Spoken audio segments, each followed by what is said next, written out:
ধারণা, সেটা হলো শরিয়া একটা নিছক আইনি ব্যবস্থা।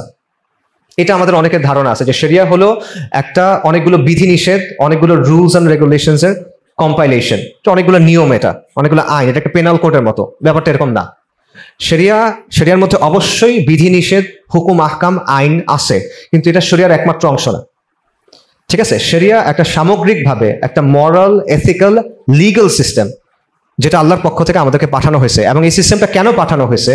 যাতে বনি আদম তার যে দায়িত্ব আছে আল্লাহর খালিফা হিসেবে জমিনে, সেই দায়িত্বটা সঠিকভাবে পালন করতে পারে। শরিয়া পাঠানো হয়েছে যাতে করে হকুল্লাহ এবং হকুল ইবাদ, বান্দার হক এবং আল্লাহর যে হক, সেটা যেন আমরা সঠিকভাবে পালন করতে পারি। শরিয়াটা হলো ওই সিস্টেম যেটার মধ্য দিয়ে আপনি ওই রকম মানুষ তৈরি করতে পারবেন যেরকম মানুষ আল্লাহ আমাদের চান যে আমরা ওরকম হই। তো শরিয়ার মধ্যে অবশ্যই বিধিনিষেধ আছে, কিন্তু নৈতিকতা আছে, মূল্যবোধ আছে, আদর্শ আছে, এবং শরিয়া সামগ্রিকভাবে ওই সিস্টেম যেটা একটা আদর্শ মুসলিমকে তৈরি করবে। পশ্চিমের যে ব্যবস্থা, পশ্চিমের আইনের সাথে নৈতিকতার কোনো সম্পর্ক নাই।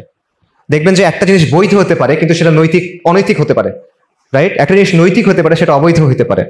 আইন এবং নৈতিকতা আলাদা পশ্চিমে, কিন্তু শরিয়ার মধ্যে এই সবকিছু একসাথে সম্মিলিতভাবে আছে, সমন্বিতভাবে আছে। এখানে মূল্যবোধ, মোরালিটি, লিগ্যালিটি, প্রত্যেকটা জিনিস একসাথে আছে। এবং রুহানিয়াত, যেটা আখলাকের যে বিষয়গুলো, তাজকিয়ার যে বিষয়গুলো, আদবের যে বিষয়গুলো, এই সবগুলো বিষয়ও এর মধ্যে আছে। সো আমাদের ব্যক্তিগত জীবন, পারিবারিক জীবন, সামাজিক জীবন, অর্থনৈতিক জীবন, শাসন সংক্রান্ত জীবন, অন্য শক্তির সাথে আমরা কিভাবে ডিল করব, এই প্রত্যেকটা জিনিস শরিয়ার মধ্যে সমন্বিত।